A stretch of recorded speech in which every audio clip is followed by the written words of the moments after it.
morning. It is Thursday. It is beautiful. It is bright. And I am here at the library to pick up a book that I reserved. My library is teeny tiny. It's like the size of a standard house. So they don't have an awful lot of stock in there that I personally want to read. But what you can do is request books from other libraries within the county. For a small fee, of course, and they will basically deliver it to your library and you can pick it up from there.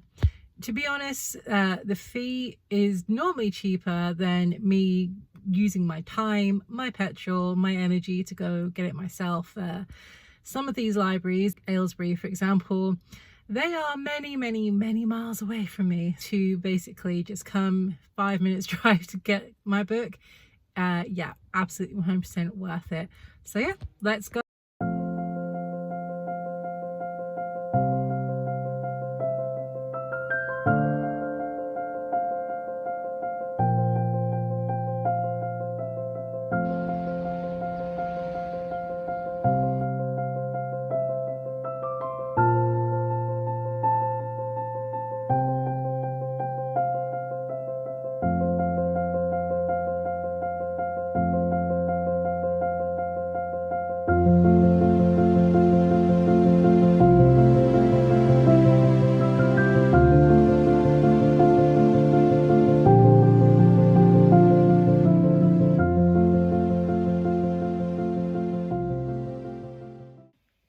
And we're back home.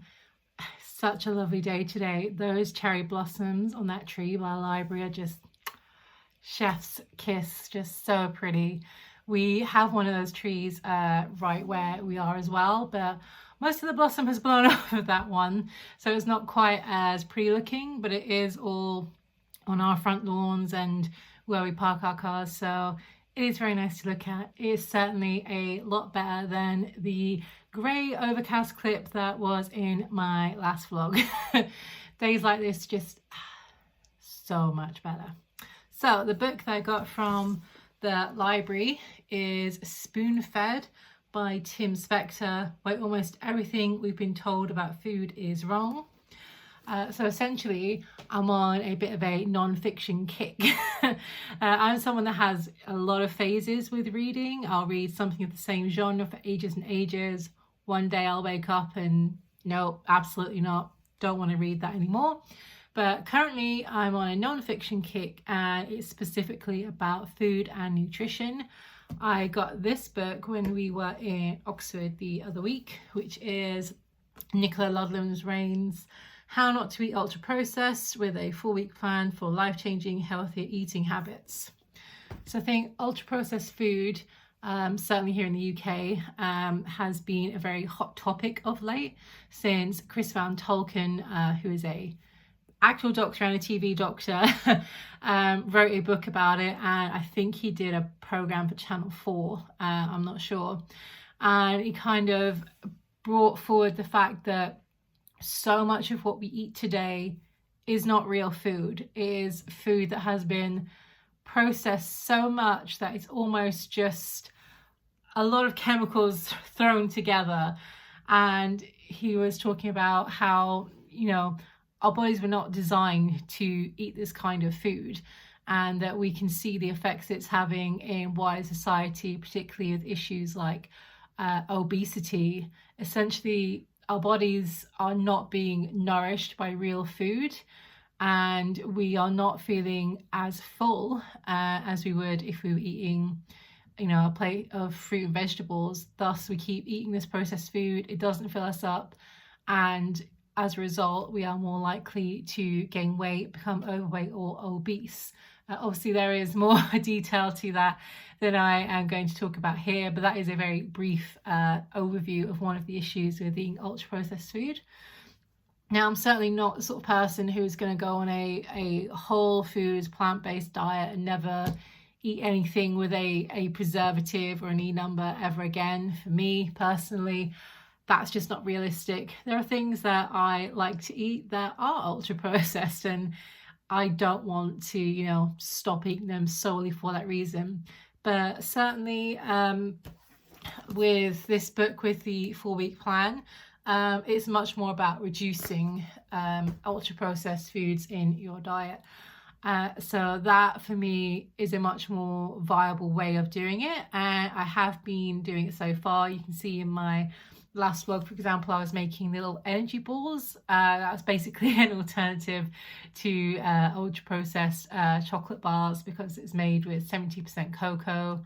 That chocolate is, you know, a lot better for you than a bar of, say, Cadbury Dairy Milk. So yeah, making small changes. I've been buying more fresh fruit and trying to eat at least 2 portions of fruit a day. Not always succeeding, but trying, always trying. You know, our dinners are largely not ultra processed, except for 1 or 2 things. There is definitely supermarket pizza thrown in there at least once a week, and, you know, beige food, as I like to call it, food that is in breadcrumbs and whatnot. There is definitely some of that, but largely, you know, there are a lot of vegetables, there's tofu, there's sauces made from scratch. That is more of our diet than the ultra processed, in my personal opinion. So once I had finished that book, which I did like within a few days, I put in a reservation for Spoon Fed, which a lot of people recommended as a follow-on book to consider. It's talking about wider issues of food and nutrition in general. So I am excited to get into that. Don't know how long this particular special interest / non-fiction kick is going to last, but we will see, I guess. But I will dig into that later. For now, I am going to enjoy my coffee, which I've actually been using the chocolate oat milk that I bought for the Bird and Blend cream tea, because I only make one of those a day, max maybe once every other day. I was like, I need to use this chocolate milk for something or it's going to go off. So I've been putting it in my coffee, and it's not bad. It is not a mocha from a coffee shop kind of strong chocolate flavor. But you know, it's nice. It's like a little hint of chocolate, and you know, I'm going to use it up. So yeah, that's what I'm going to do. Just going to drink my not quite mocha. I have a few bits and pieces to get on with, and then I'm definitely going to get into some writing, because yesterday I spent most of the day filming for YouTube, filming reels for Instagram and things like that, and honestly it's really tiring. Like, I batch mine and I just do filming 1 morning a month because it's tiring. If all your reels are pretty much like mine, where you're in them and they're not using stock footage, and you have to, you know, do all the kind of acting and things like this, yeah, it gets tiring. I don't know how these big content creators do it. I mean, obviously they have people behind the scenes helping them, but you still have to be there doing all the things, and it is quite draining. So that's all done and dusted for another month. I really need to get around to jotting down some more ideas for reels, because I had like a whole list and I feel like I'm getting to the end of it already. I think I'm going to reduce how many reels that I post each week, because if I keep posting as many as I am, then even though I'm batching the content, it's not going to last that long, and I don't have the energy to be making more reels. I know there are people that use like stock footage from Pexels, Canva, wherever, and they do reels with that. The trouble I find with that is that Instagram knows that is stock footage. It knows. I don't know how it does, probably because other people are using it. And every time I've ever tried it, the results are disastrous. It just does not get pushed. What I have found with my content is if I'm not in it, it doesn't do well at all. The more close up that I am in these videos, it does better. And that sounds horribly vain.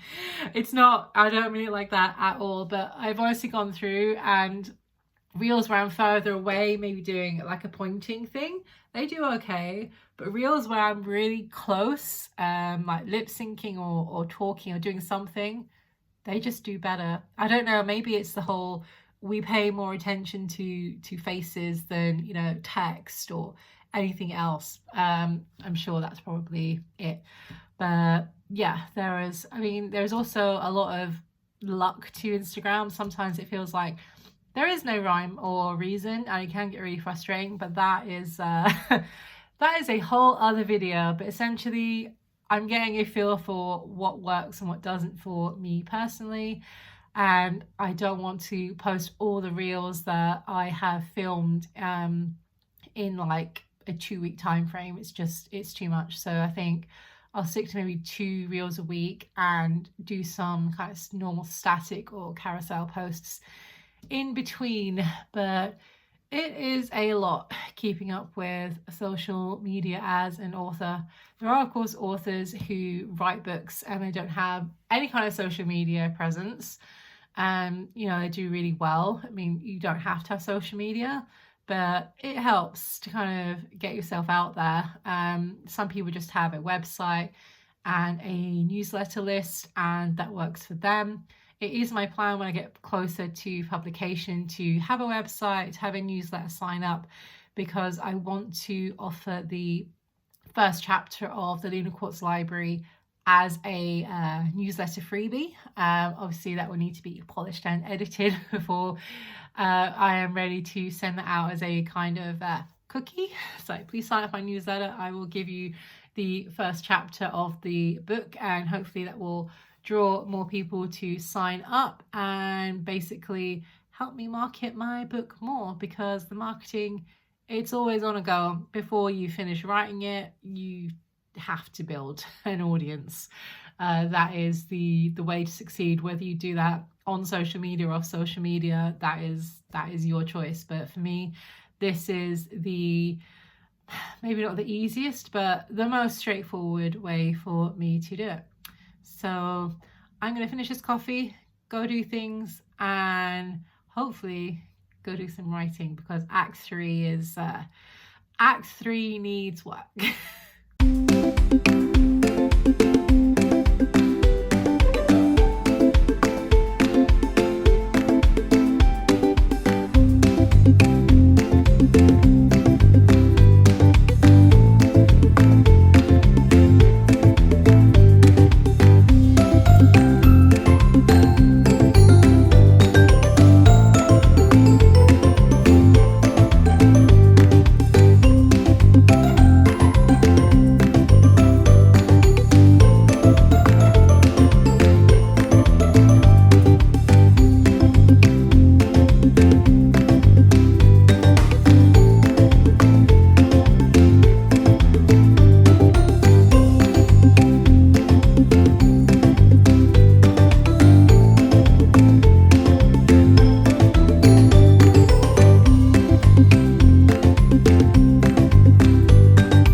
Welcome back to the kitchen.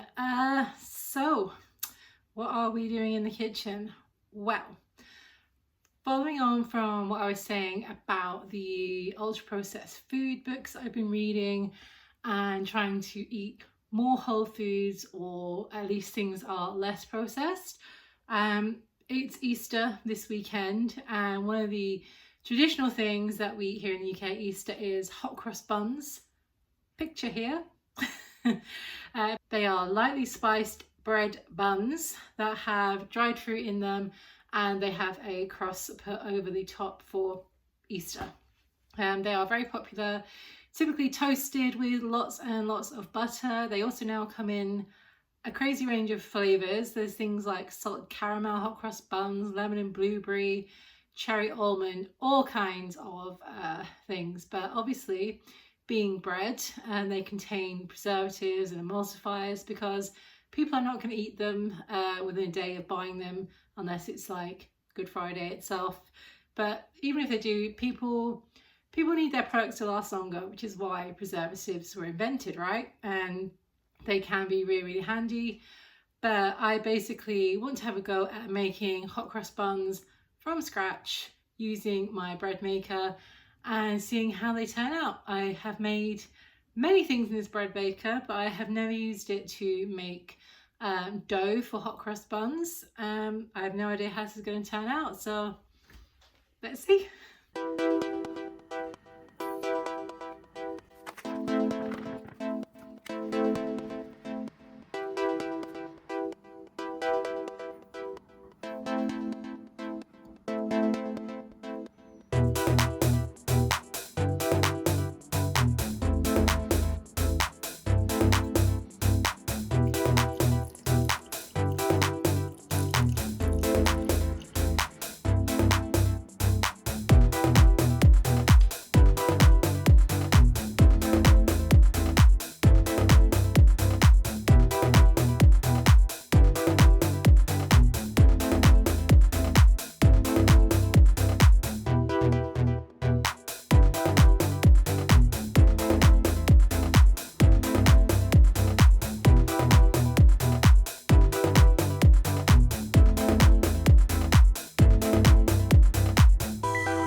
Good morning. It is Tuesday, the 22nd of April, and the 4-day bank holiday weekend has officially come to an end. Over the last 4 days, I have done absolutely nothing. Absolutely nothing. I was kind of feeling a bit overwhelmed in the lead up to the bank holiday, what with writing, doing things for YouTube, social media, all the other behind the scenes type stuff that comes with writing. It all just felt a little bit daunting. So I said to myself, I'm just going to have these 4 days and just do absolutely nothing, just switch off and completely relax and just be here, be home and be present.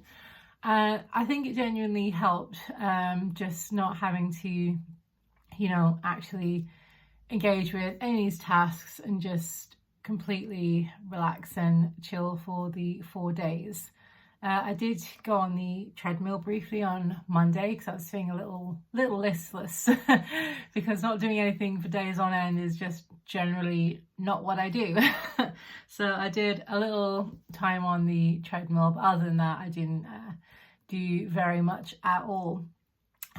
So it is the last week of the month. My plan for the month originally for writing had been to finish drafting Act 3 in its entirety. However, we are going away on holiday on Monday, and I'm only not even halfway through all of those scenes behind me. So my new goal is basically to finish the first half of Act 3, which leaves me with just 2 scenes to write. And that feels much more achievable. Essentially, I'm going to go on holiday, again, having a total break, not doing anything. I have no plans to vlog it. I just really want to be present in that time, have that time with my husband, relaxing, not thinking about is this a good shot? Is this something I should record? I just need to not do that. I might post some pictures maybe here on YouTube in the whole post thing that you can do. But essentially for social media, I have some things that are already done that I will schedule, but I'm not going to be kind of vlogging our trip away or actively posting on social media. It will be pre-scheduled just so I can have that complete break, because that is what we need as creatives, as writers, heck, even just as people. Sometimes we all just need to completely step away from social media and just be present in the moment, because that is a very danger of being on social media. Even just from a personal posting perspective, you know, you don't necessarily have to be posting to build a business or a brand or anything. It can be a time suck. You can get really drawn in, and it can start to occupy more of your day than you then you should probably let it do. So yeah, gonna have those 10 days completely away, not vlogging, not doing anything, and then I will hopefully come home recharged and ready to finish the rest of Act 3 by the end of May is what I would like to do with that. So my plan for the rest of the day is to work on the scenes from Act 3, like I was just saying, and also to film another sit down author chat video. I just posted one a few days ago. I will pop a link to it up here. And that one was discussing all the various reasons that are basically putting you off from writing a book, because there are so many, and it's not just a case of you're too lazy or you're procrastinating. The reasons go much deeper than that, particularly if you are of a certain age.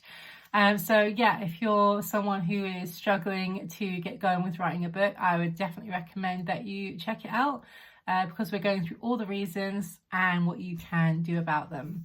So I'm filming another one of those today, and my plan is to share the books that have helped me improve my writing, and also one or two that I found less helpful, because I think sometimes that is really helpful to share books that you didn't necessarily vibe with, but maybe someone else might, or if someone feels that they are more aligned with your way of thinking and doing, they might think, actually, maybe that book's not for me either. Essentially, sharing things that don't work can often be quite helpful as sharing things that do work. So I'm going to be filming that shortly, but I need to have a shower, wash my hair. When I started filming this, I had to make sure that this ponytail was here, or else I just look bald. Does anyone else have this problem that if you tie your hair back, you just look, it's not great, is it? It is not great. I'm certainly not going to film a sit down video looking like this. So I'm gonna leave this here. I've been looking at the vlog footage that I have done so far, and it's getting quite long, so I think I'm going to end the vlog here. So thank you once again so much for watching. I would love for you to hit subscribe if you're new here and you haven't already. That would be fantastic. And if you could also give it a thumbs up, that really helps with the YouTube algorithm to let people know that this content is worth watching. Of course, if you know other people that would be interested in this content, please do hit the share button as well. Growing a YouTube channel from scratch is not easy, so every like, share, comment, subscribe absolutely means the world to me. Thank you so much for watching, and I'll see you in my next vlog. Bye.